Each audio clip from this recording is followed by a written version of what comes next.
going to cover differentiability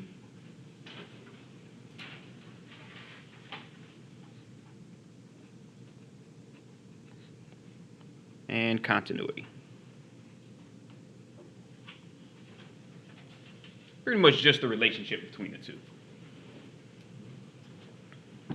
Okay, so just a quick repeat. If you remember, a function is differentiable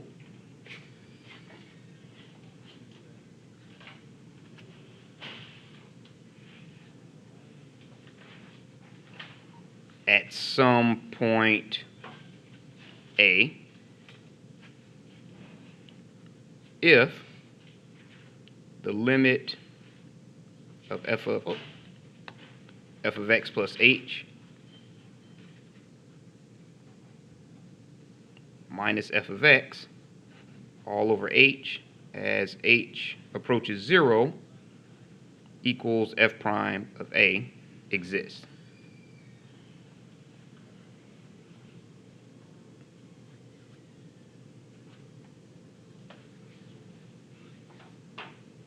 Okay. Which leads us to the following theorem.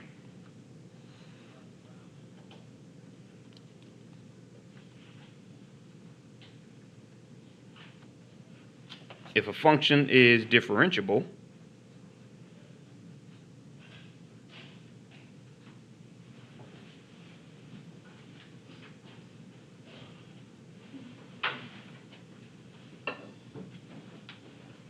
then it's also continuous at A. Oh, differentiable at A.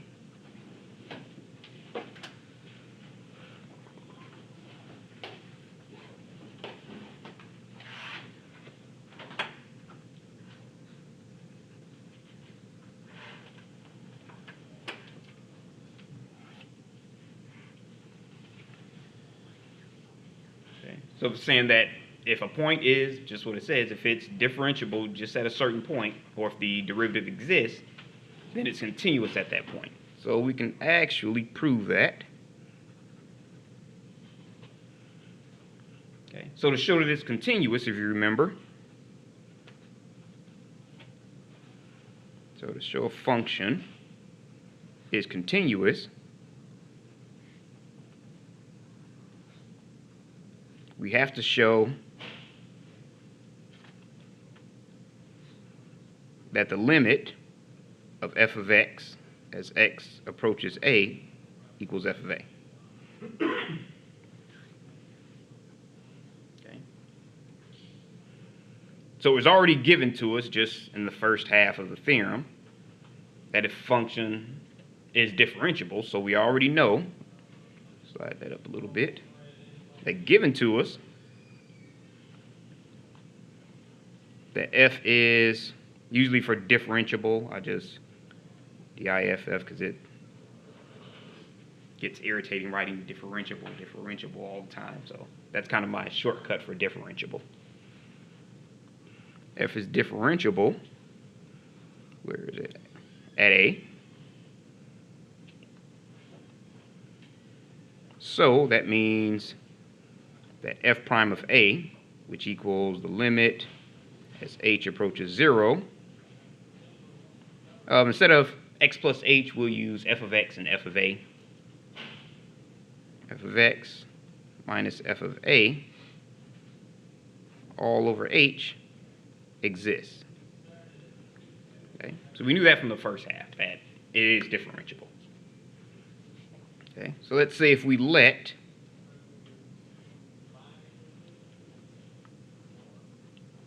f of x minus f of a, kind of tweak it a little bit.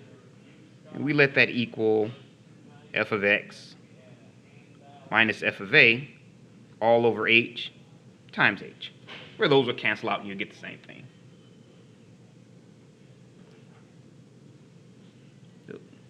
Got to close the door.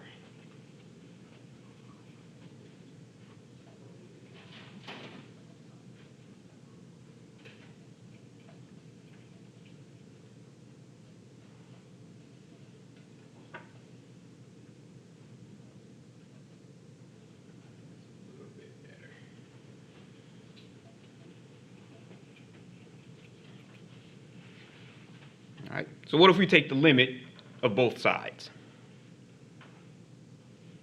So we have the limit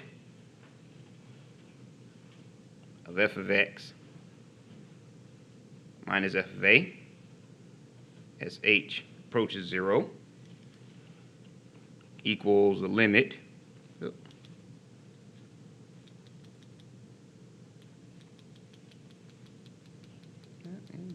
here we go, of f of x minus f of a over h times h as h approaches 0. Okay. So we already know the product of two functions, or the limit and the product of two functions. You just distribute that limit to both of those factors. So we know that the limit as h approaches 0 of f of x minus f of a over h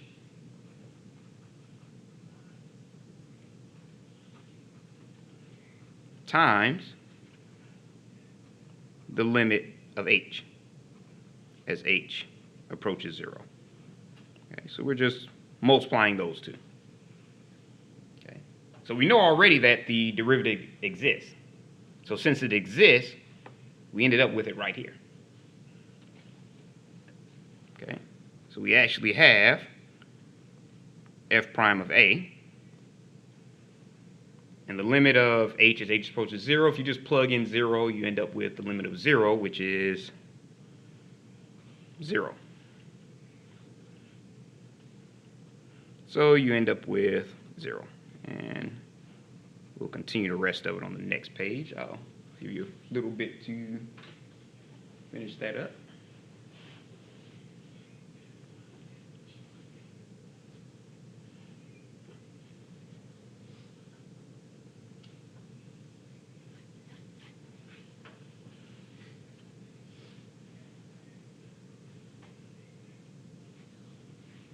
All right. Oops.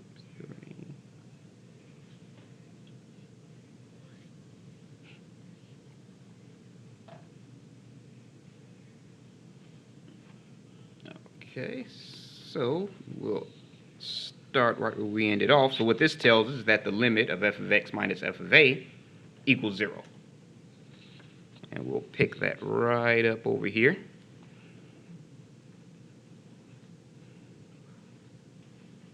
The limit, oh, don't really need that, f of x minus f of a as h approaches 0 equals 0. Okay, so that part we know. So if we know the limit, both of those is equal to 0, then all we have to do is really kind of just plug it in.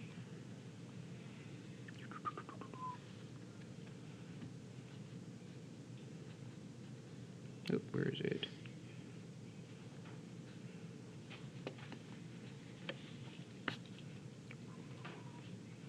Oh, no, I forgot something.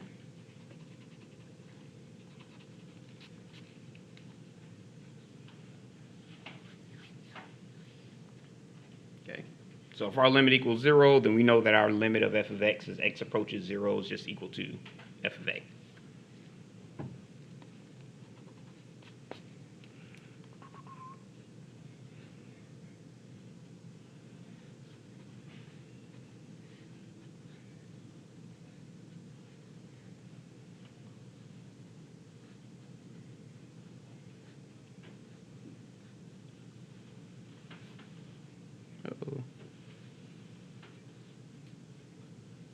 At h equals 0. Because if you plug in h equals 0, now, there you just end up with a continuous point. And this you don't have to memorize or anything. It's just one of those proofs that they decide to show.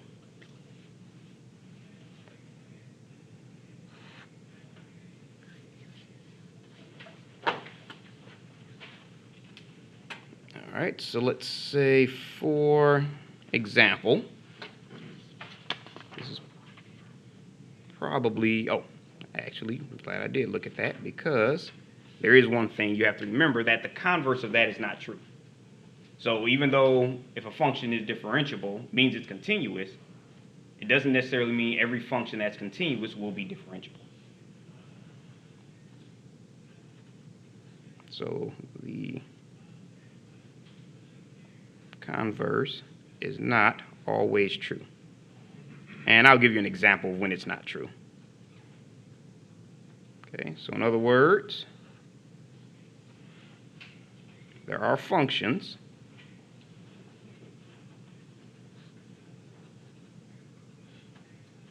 that are continuous but not differentiable.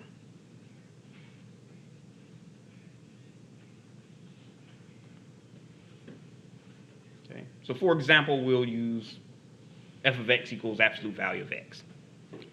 That's probably the most famous example.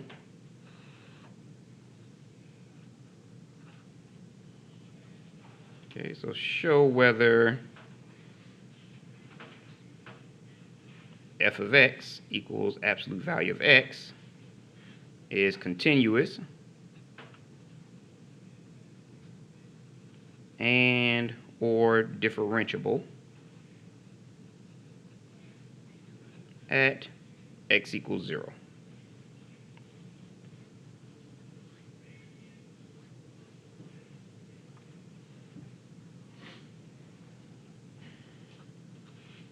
Okay, so showing it's continuous is pretty straightforward. If we have the graph, just to kind of give you a visual aid,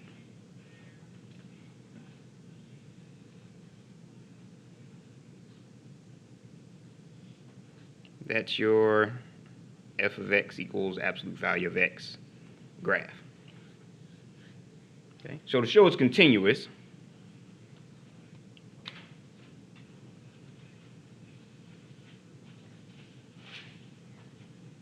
means that the limit of f of x as x approaches a equals f of a. Okay, so that's how we know it's continuous, if that's true. Okay, so if our f of x is absolute value of x, that means we end up with the limit of absolute value of x as x approaches 0 is going to equal the absolute value of 0, which in this case is your f of 0. So we know it's continuous.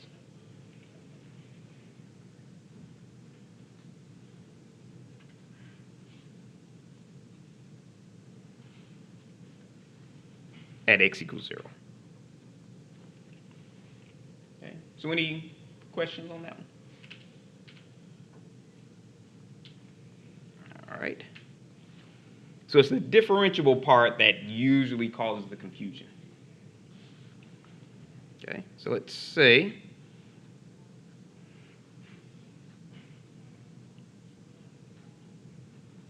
to show differentiability,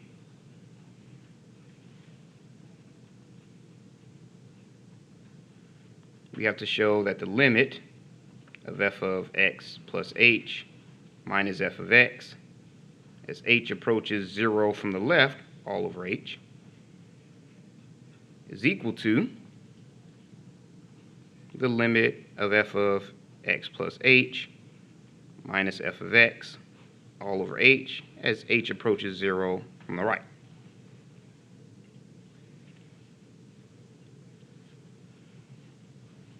All right, and we'll continue that on the next page.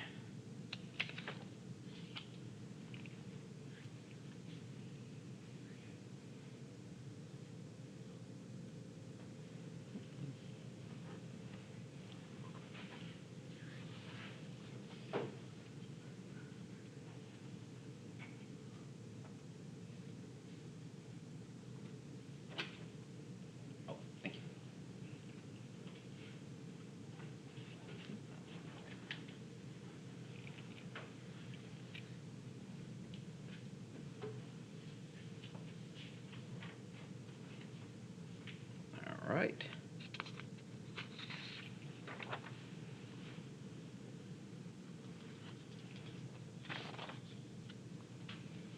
Okay, so this is where it usually gets a little bit confusing. So let me know if something doesn't make sense. Oh, thank you. So when x is greater than 0, you know that absolute value of x equals x. Okay? So that means as you're approaching 0 from the right, all of your x plus h values will be positive. So if you have 1, 0.1, 0.001, they'll all be positive. Okay. So your x plus h is also greater than 0 when close to 0. I mean really, really, really, really, really close to 0. Okay, so that means your f prime of x, which is equal to the limit of f of x plus h. Remember, that's absolute value of x plus h. Oh, absolute value of x plus h. Minus f of x, which is your absolute value of x,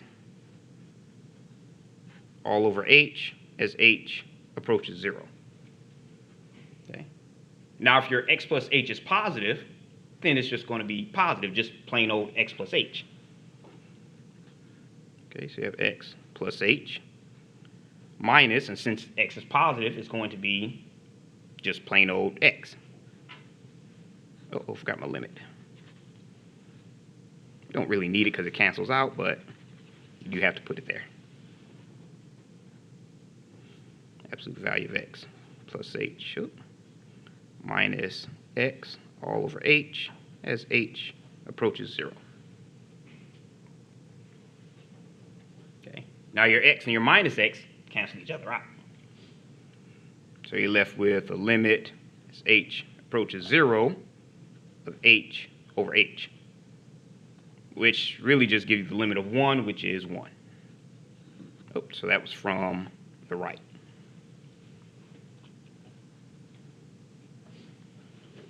Okay, so now we're going to approach it from the left.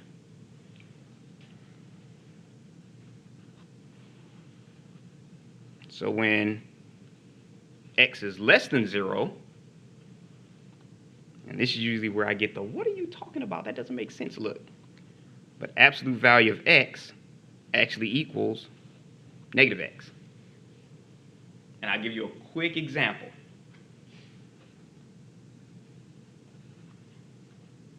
Absolute value of negative 3 means that your x is equal to negative 3. Okay, so absolute value of negative 3 is going to equal the negative of negative 3, which is just 3.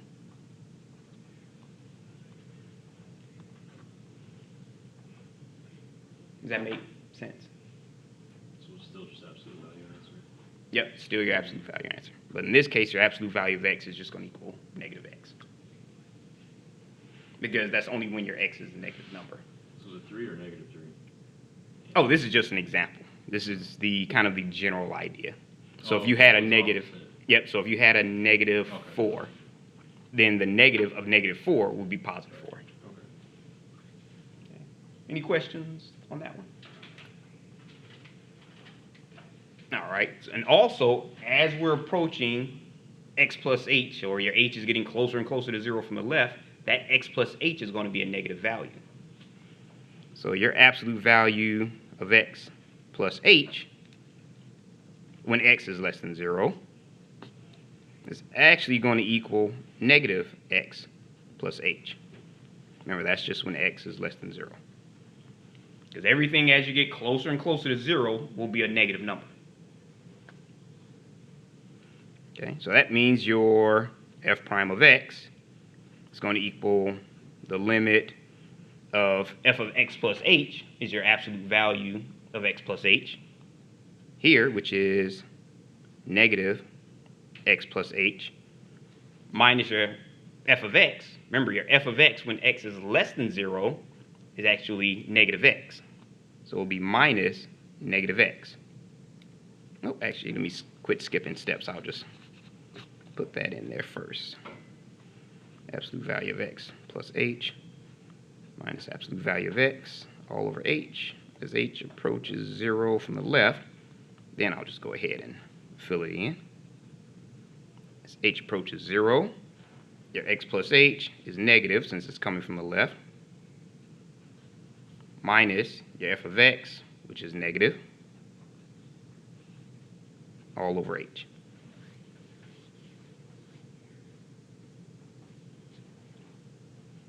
Okay, so we know if we distribute that negative as the limit as h approaches 0, negative x minus h plus x all over h, where those two just cancel each other out again. So you're left with the limit of negative h over h as h approaches 0, which is equal to negative 1. Okay. So you can see there they're not equal when you're approaching 0 from the left and from the right.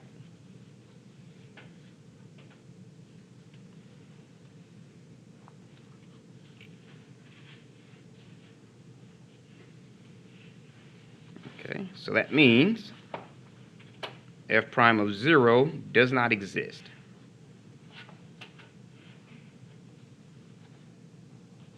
We'll add x equals 0, it's kind of redundant. So f of x equals absolute value of x is not differentiable at x equals 0.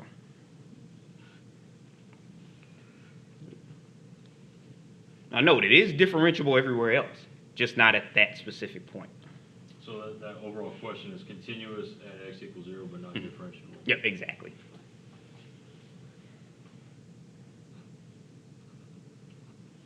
Okay, so note, f of x equals absolute value of x is differentiable at every other point.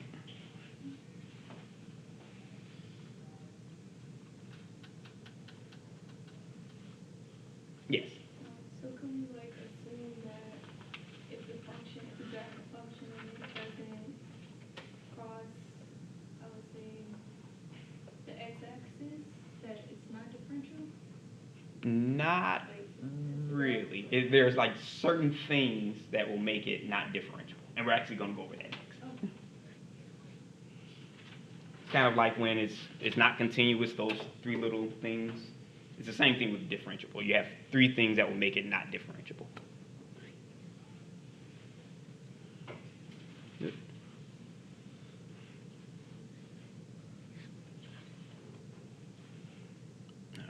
Yes. So I'm kind of confused, like what we're trying to differentiate you about. Is it just like because negative 1 doesn't equal 1 or whatnot? Yep, on this one, in order for it to be differentiable, it's kind of like the limit from the left has to be the same as the limit from the right. Gotcha. Yep. Okay. So you said at every other point, Mhm. it is differentiable. Mhm. So say it was negative 1. Yep, at negative 1. Because if you plug in negative 1 and the limit coming from the left of negative 1, it's the same as the right from negative 1. Because both of those will still be negative.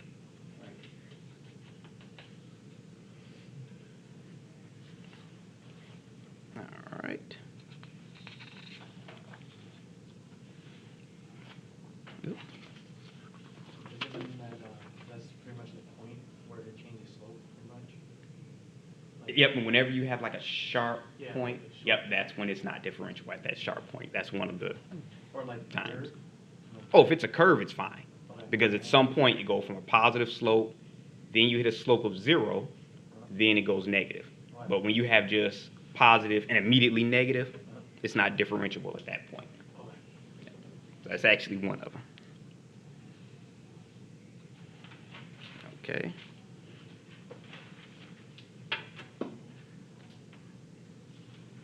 So how a function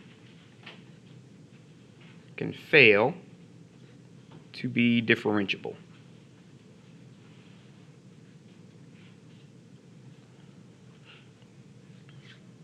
Okay. So the first one is just what we saw with absolute value of x. Whenever you have some sharp corner or some immediate change, it's not differentiable at that point.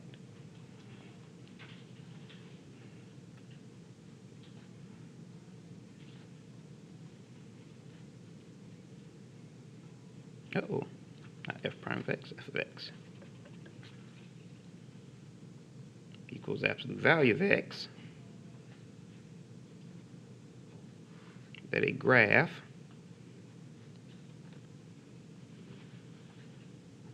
with a sharp corner, or just changes direction just quickly.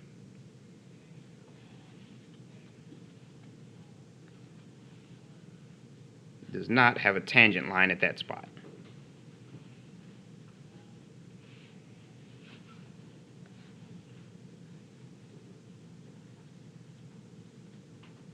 And is not differentiable. Uh-oh.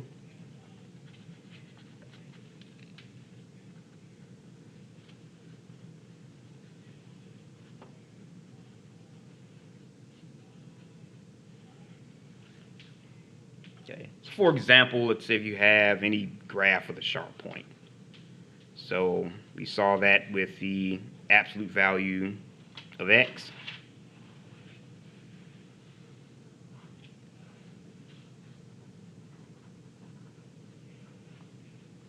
Or even if you have, say, some point like that, and it just a quick change in direction.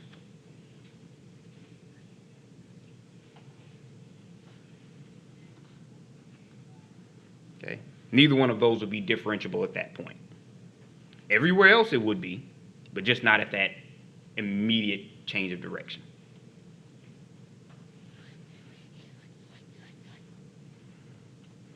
Okay, now the second, about the right example.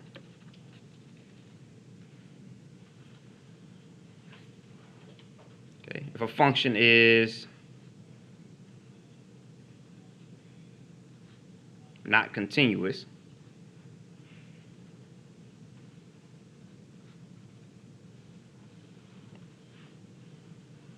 then it is not differentiable.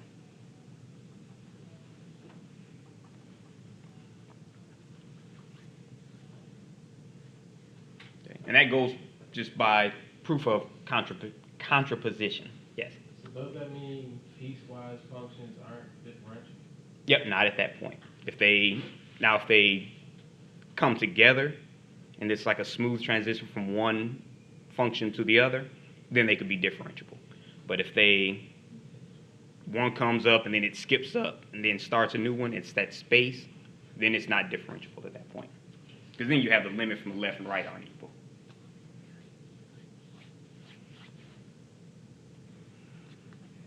Okay. Function continues. Okay. And the proof of that is, I don't know if you've had, I'm trying to think of what class that was. I don't think it was before that, but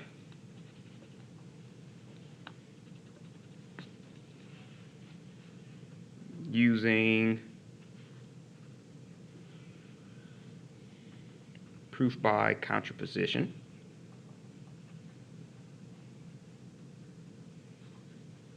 that if A is true and B is true, or if A is true, let's say some event A is true, then some event B is true, is the same as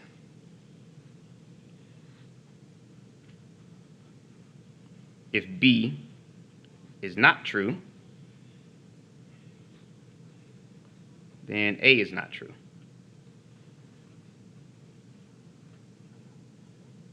You can probably find the proof of that somewhere. I actually forgot it. It's been years since I've looked at that proof.